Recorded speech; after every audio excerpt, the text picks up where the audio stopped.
Mr. Savage, what is it? I don't know, Miss Avery.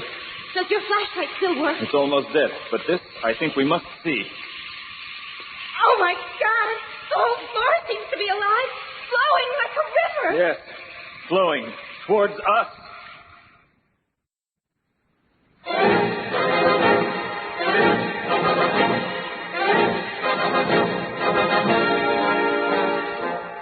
Here comes Monk Mayfair, the ape-like chemist. Blazes! Ham Brooks, the sword-wielding lawyer. Take that! Rennie Renwick, the two-fisted engineer. Holy cow! Long Tom Roberts, the adventurous electrical genius. Pipe down, you guys. Johnny Littlejohn, the fighting archaeologist. I'll be super amalgamated. And their leader, the greatest adventure hero of the 1930s, the man of bronze, Doc Savage. The Variety Arts Radio Theater, by special arrangement with Condé Nast Publications, presents The Adventures of Doc Savage, a new series of radio adventures based on the novels by Lester Dent. Today, Terror Underground, Chapter 5 of the fantastic story, Fear Key. Doc Savage and his crew have trailed the Fountain of Youth gang to Fear Key, a remote island in the Caribbean. There they encounter a mysterious force that turns men into skeletons in a matter of minutes. After foiling the gang's attempt to blow up their plane, Doc and Kel Avery trail the leader Santini to an underground labyrinth and discover that the gang is trying to find a secret cache of some valuable substance left there years before by old Dan Thunden. Eavesdropping on the gang's conversation, Doc discovers that Thunden has double-crossed the gang and intends to sell the secret himself. But just as Doc is on the verge of learning more, Santini discovers his presence, and Doc and Kel Avery rush headlong into the darkened caverns in an attempt to escape. Which way? Back along the corridor. Perhaps there's another way out. I think they're gaining on us. Look, up ahead, a door. Can you open it? I don't find any handle or fastener, and the hinges are on the other side. Can you break it down? No good. It's too solid. What do we do? Wait, there's a small depression near the top of the door. Let me see if I can get my finger through that narrow crack. Yes, there's a small lever on the other side. There. Quick, inside. Can you lock it? No, I don't see any lock, and there's nothing to bar it with. Can they shoot through the door? I don't think so. It's too thick. Look, they know about the lever. There's a hand coming through the opening. I'll take care of that with my flashlight. They'll probably try sticking a gun through next. Yes, here it comes. A machine gun barrel. Stand right next to the door. I don't think they can swing the barrel far enough to hit around us there.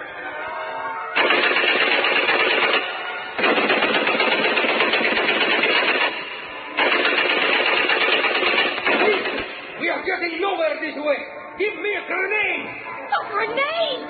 Will it knock down the door? Undoubtedly. Come on. While they set it, we'll try to find another exit.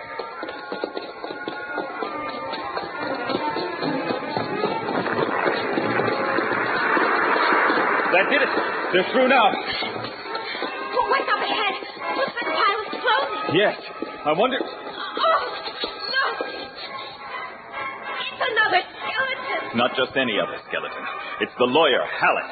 Or what? Yes, I can tell by the clothing. But how did it get down? Look up there. Trap door, just like the one we fell through. That's how he disappeared so fast from the jungle. But that happened just a few minutes ago. How could it be a skeleton so fast? That's a mystery we have yet to solve. But we can't wait here. Santini and his gang will find us soon. How much farther can we go? I don't know. These caverns could run for miles under the island. But perhaps we don't have to go very far. Why?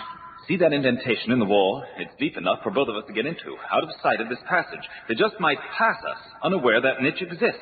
Do you think it will work? Let's put it this way. I think it's our best chance. All right.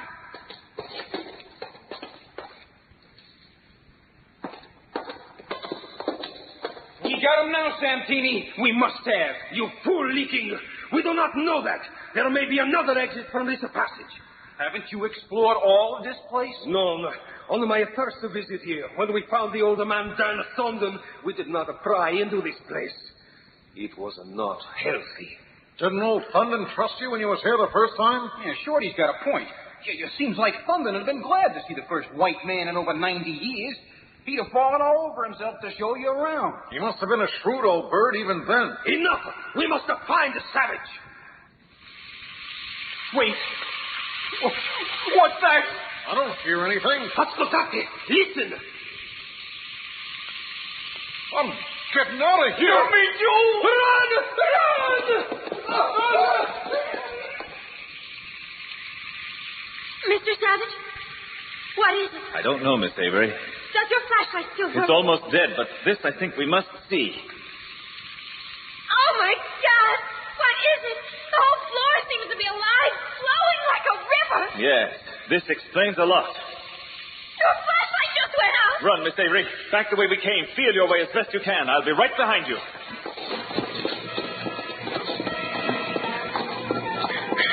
Whatever it was, it doesn't travel very fast. Oh, but it's extremely dangerous nonetheless. You know what it is? I think so. But later, for that, we've got to find a way out. Look, up ahead. Light. Yes. Sunlight, unless I'm mistaken. A hole in the ceiling and a ladder up to it. This must be their main entrance to the cavern. It's a quick way out, but it must be guarded. Do we have any choice? I suppose you're right. Come on. No one around. Up you go. Hey, here's the frog guy. Do not let him escape! Hurry. Hurry, Miss Avery. I can't. The ladder's shaking. Shaking? Jump off, quickly. Where?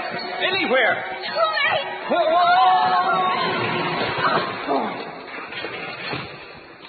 What happened? Another track. This time in the floor of the cavern. Where are Well of some kind is my guess.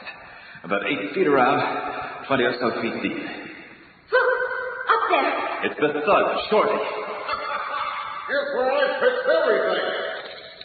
Wait, senor. Do not shoot them yet, huh? Why the hell not, Santini? Almost swinged him a minute ago. Because of my short friend, I have a big idea. See, we will make this bronze man do a job for us. Oh, yes. A very special job.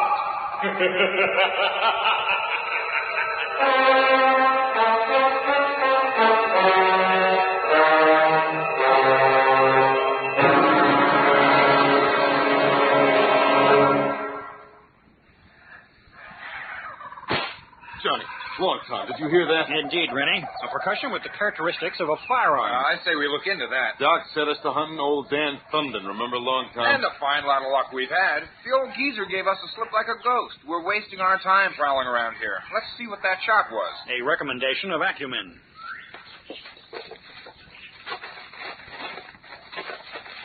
The shot came from about here. I think it was farther on, long time.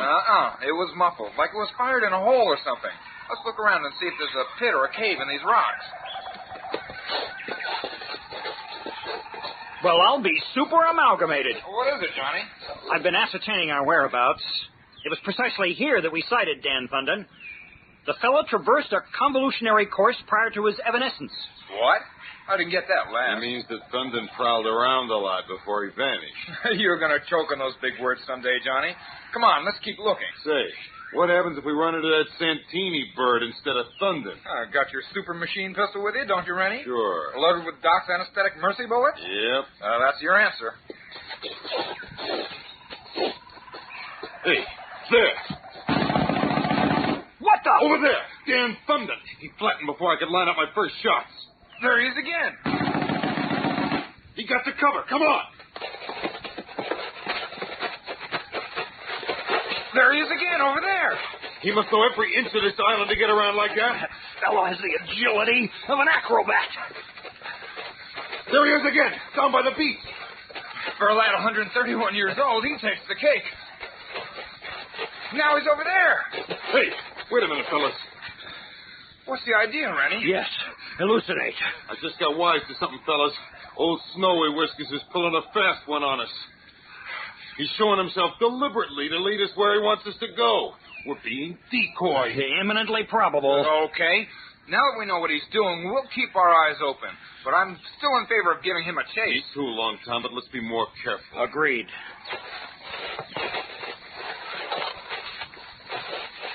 Yeah, he's careful not to let us lose his trail. He's obviously leading us to some spot he wants us to visit. Strange way for him to act. No stranger than his warning us that bomb was in our plane. When I get my hands on him, he'll tell things. You said it. And the first thing he'll explain would be just what turned that aviator into a skeleton so I fast. say, look up ahead. He's halted. Yeah, and he's got a finger to his lips and patting the air with his other hand. Seems to be asking us to be quiet and careful. Now he's going into the jungle. Perhaps he's... Down! Rennie, fire rounds in that mess of mangroves. You got it. He'll be unconscious before we can get to him. That was one of Santini's gang. I recognize the voice. I'll say you sound awful, Johnny. Those cracked ribs bothering you? No. That's a dang lie. You're about played out. Blast it. You ought to be in a hospital. You stay behind us. There he is. Yeah, he's out. He's not hurt bad. Let's see where he was headed.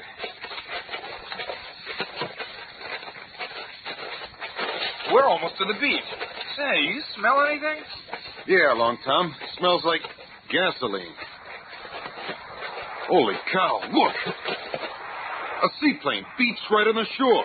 Covered with palm fronds and boughs to camouflage it. That's why we didn't see it from the air. Look, over there. A hut with the roof camouflaged with thatching. And 3 of Santini's men. Guards. A round of mercy bullets will put him out soon enough. That did it. Come on. Wait a moment, fellas. I seem to be folding up. Huh? I'll be super amalgamated. Johnny's broken ribs must be worse than he thought. Right. Pick him up. Bring him along. Let's go.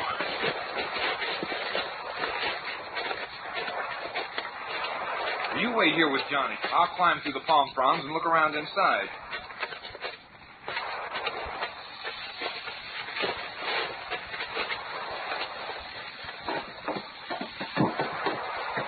Well, I'm a son of a gun. What is it, Long Tom? Well, come in here and look.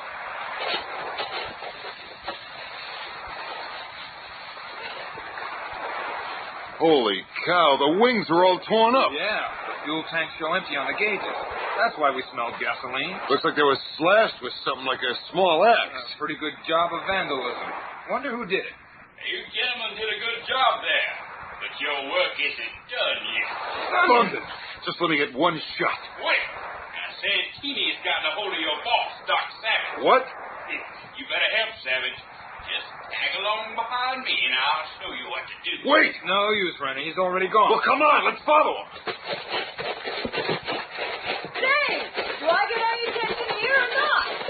That's Pat. In the hut? Pat, are you all right? Except for this piece of piano wire tied around my waist, I'm okay, I guess. Yeah, you're tied to the back brace of the hut. Let me at that wire. Now you'll need pliers. They tied it with pinchers. I've been twisting it and kinking and unkinking it for hours with no I luck. got some pliers in my knapsack. You all right, Pat? I am madder than a tomcat caught in a rat trap.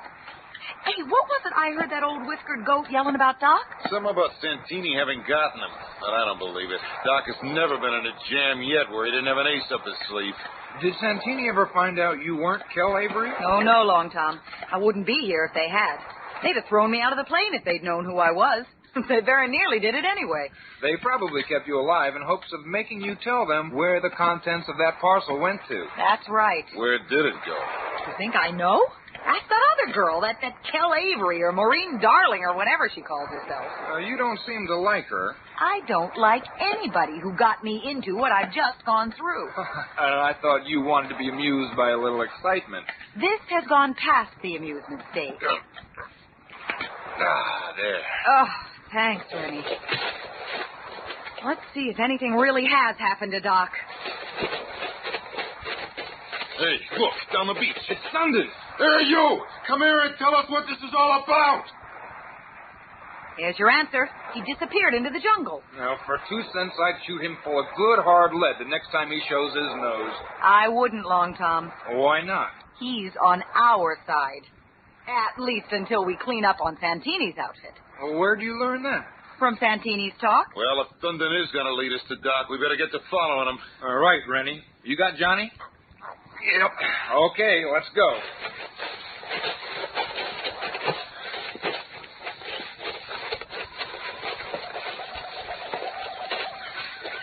You suppose Thunden's going to keep in sight so we can follow him? I think so.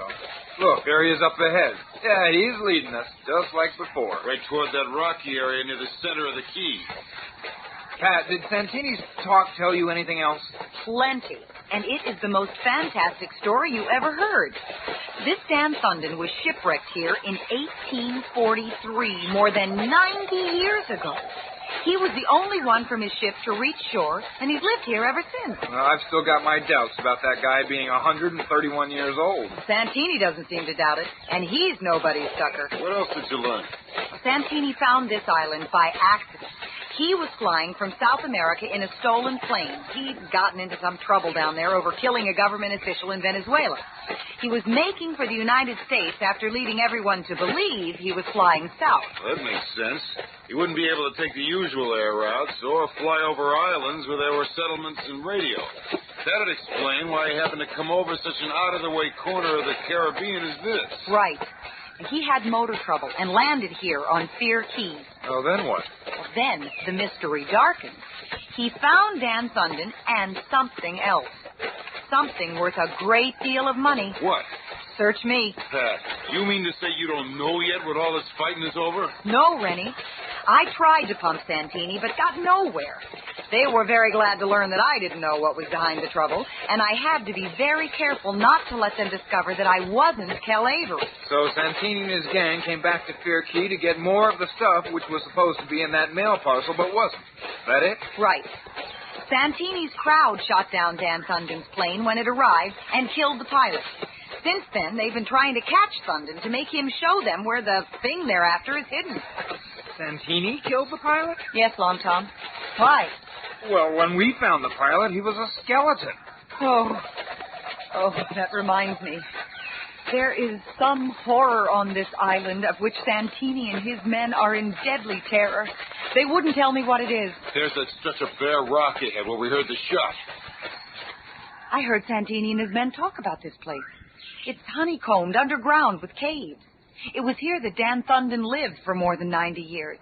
Santini and his gang thought the stuff, whatever it is they're searching for, was hidden here. Oh, get your super machine pistol ready, Rennie. Right. Well, be careful. From Santini's talk, I think this place is a nest of traps. Dan Thunden rigged them up as a diversion when he lived here. Some pastime. Oh, come on. Step on that square of reddish rock to your right. It's Thunden. That'll open the trap door. Oh, go ahead, Rennie. Stamp. Wait a minute. What are you doing? The old goat said to stamp, not stoop down and inspect it. Dry up. I'm going to get even with old White Whiskers for his little tricks. Now. You're not stamping on the stone. You're too far to the side. I know what I'm doing. It don't work. Try it again, sir. Rennie, you're still too far to the side. Something's gone wrong. I can't get it open. Look, Thunden, we'll get over to the other side of the place while you come and open it. Come on, over there. I want him by that trap door. Why? Watch. I told you to stamp. Say, he did it. A huge trap door opened. Yes, but look at Thunden. He's passing out, falling down right by the trap door. My God. He looks dead.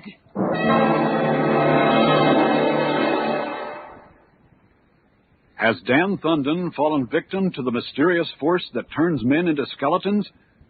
Will Santini succeed in obtaining the fabulous secret of Fear Key?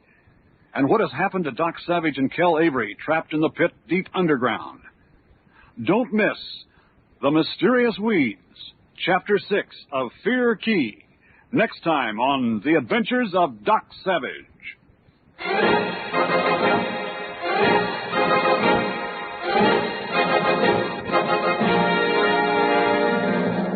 Fear Key was written by Lester Dent and adapted for radio by Roger Rittner.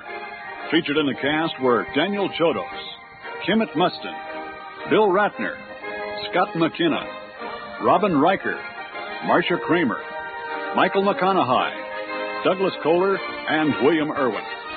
Also heard were Glenn Shaddix and Bob Lyons. Sound effects were created by David Surtees, assisted by Jerry Williams. Production assistance by Samantha Kimmel and Doris Christie. Engineering by Denny King.